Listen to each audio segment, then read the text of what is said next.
Hello everyone, welcome to my channel. आज की video में हम डिस्कस करेंगे 11th question. Prove that the coefficient of x n in the expansion of 1 plus x whole power 2n is twice the coefficient of x n in the expansion of 1 plus x की power 2n minus 1। ठीक है, जैसे कि हमने 10th सम में किया था तो इसके अंदर जो आपकी एक्सपेंशन गिवन होती थी वो सेम होती थी, है ना। लेकिन 11th क्वेश्चन में क्या है, इसमें दो एक्सपांशन आपको दी गई है और क्या बोला गया है कि प्रूव करो कि एक्स एन का जो कोफिशिएंट है वो आपके पास ट्वाइस है।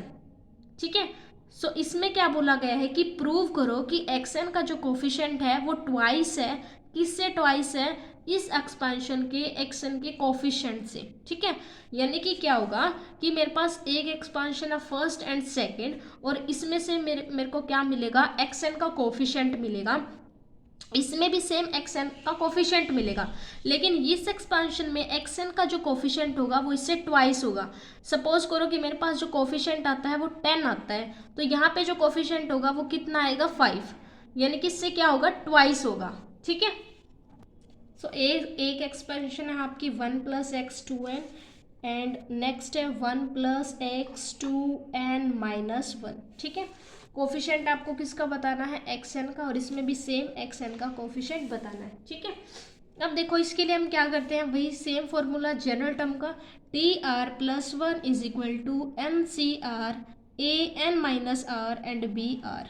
ठीक है, यहाँ पे क्या होगा? ए आपका हो जाएगा 1, बी होगा एक्स, एन आपका 2n हो जाएगा, और आर क्या रखना है आपको? एज इट इज रखना है। ठीक है, क्योंकि इसमें आपको कोई टर्म्स नहीं बतानी है कि कोई भी स्पेसिफिक टर्म, मिडल टर्म्स, ऐसा कुछ नहीं बताना है आपको। क्या निकालना है? सिर्फ कोएफिशिएंट। उसके लिए हम आर को क्या रखते हैं? As it is. अब T are plus 1, then T R plus 1 is equal to N C R. N आपका क्या है? 2n, देन 2n सी आर। ए कितना है? 1, n minus r, 2n minus r, b है एक्स, यानी कि एक्स की पावर आर। ठीक है, 1 है, उसकी पावर कितनी हो वो हमेशा क्या रहेगा? 1 ही रहेगा। सो यहाँ से हमारी कितनी टर्म बचेगी? ये टर्म बचेगी सिर्फ। ठीक है, क्या चाहिए हमें? एक्स एन का कोफिशिएंट चाहिए। अब एक्स एन का कोफिशिएंट क्या होगा? वही जो हम सेम अदर कोफिशिएंट जब निकालते हैं उसमें किया था, सेम इसमें भी ऐसे ही करना है कि जब हम पुट करेंगे r is equal to N, then मुझे क्या मिल जाएगा? X N. ठीक है, सो इसमें पुट करते हैं 2n सी एन हो जाएगा, r को n रखा, इसमें क्या रखेंगे? X n. अब देखो कोफिशिएंट, कोफिशिएंट का मतलब क्या है? उसके मल्टीप्लिकेशन में जितनी भी टर्म्स होती है वो उसकी क्या होती है? कोफिशिएंट होती है। सो यहाँ क्या होगा? जो एक्स एन का कोफिशिएंट होगा वो आपका क्या हो जाएगा? 2n/cn। ठीक है, ये आपका एक्स एन का कोफिशिएंट होगा। अब जो सेकंड एक्सपेंशन थी उससे निकाल लेते हैं कि एक्स एन का कोफिशिएंट क्या आएगा। सेम इसी फॉर्मूले से। सो क्या रहेगा? आर एज इट इज रहेगा, then T R plus 1 is equal to n आपका चेंज हो जाएगा, क्या रहेगा? 2n-1। So 2n-1 C r a 1, n minus r कुछ भी रखोगे 1 ही बचेगा यहाँ से। तो बी आपका क्या है? एक्स और आर। ठीक है, सो यहाँ से दो ही टर्म निकल के आएगी, 2n-1 C R and X R. ठीक है, सेम वही चीज़ें करेंगे। Put r is equal to N, then 2n-1 C N and X N. ठीक है, सो एक्स एन का जो कोफिशिएंट था वो यहाँ से क्या आया? 2n-1 एंड सी एन, और यहाँ से एक्स एन का जो कोफिशिएंट था वो क्या था? 2n and C N. ठीक है, यहाँ से हम क्या करेंगे? इनका फैक्टोरियल ओपन करेंगे, क्योंकि अभी तो हमें पता ही नहीं चल रहा ना कि ये जो आपका कोफिशिएंट है वो ट्वाइस होगा, ऐसा कुछ पता नहीं चल रहा। सो इसमें क्या करेंगे? इसको थोड़ा सा सिंप्लीफाई करते हैं जब तक कि हमें पता नहीं चल जाता कि हाँ इसका ट्वाइस है या नहीं है, क्योंकि हमें क्वेश्चन में उस चीज़ को प्रूव करना है ना, प्रूव करके दिखाना है। इट मीन्स कि वो चीज़ें आपकी होंगी, ये जो आपका कोफिशिएंट है ये आपका ट्वाइस आएगा। ठीक है, सो इसको हम ओपन करेंगे एन सी आर से ही। क्या होता है? एन का फैक्टोरियल बाय आर का फैक्टोरियल, एन माइनस आर का फैक्टोरियल।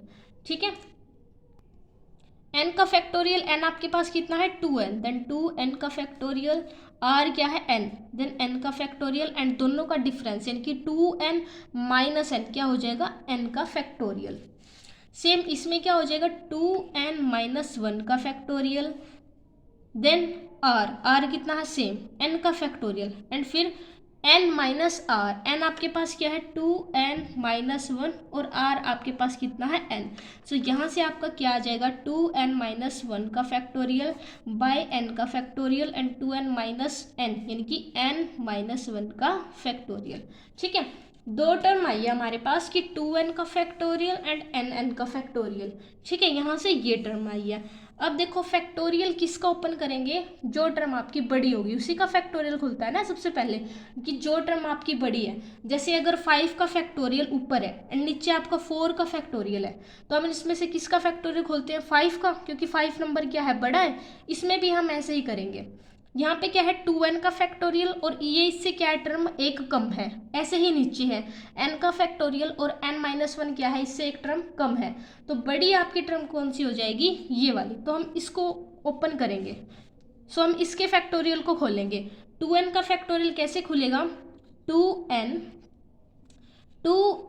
माइनस 1, 2n माइनस 1 का फैक्टोरियल बाय ये क्या है n का फैक्टोरियल। सो इसको ओपन कर लेते हैं, देन n का फैक्टोरियल खोलेंगे, सो n माइनस 1 का फैक्टोरियल। ठीक है, यहाँ से सब देखो क्या आ गया 2n एंड 2n माइनस 1 का फैक्टोरियल बाय में n का factorial n into n minus 1 का फैक्टोरियल। ठीक है, यहाँ से देखो n से n कैंसिल हो रहा है, क्या टर्म बचेगी 2 इंटू 2n माइनस 1 का फैक्टोरियल बाय में n का फैक्टोरियल एंड n माइनस 1 का फैक्टोरियल। ठीक है, अब कंपेयर करते हैं, सेम टर्म हो गई है, 2n माइनस 1 का फैक्टोरियल ऊपर है, n माइनस 1 का फैक्टोरियल नीचे है, इस टर्म में भी इसका फैक्टोरियल नीचे है।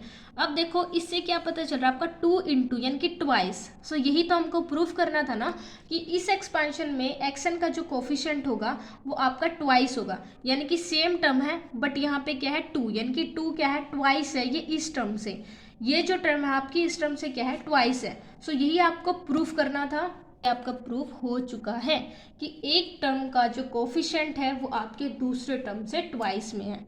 ठीक है, थैंक यू, मिलते हैं नेक्स्ट वीडियो में। Keep watching and keep learning students.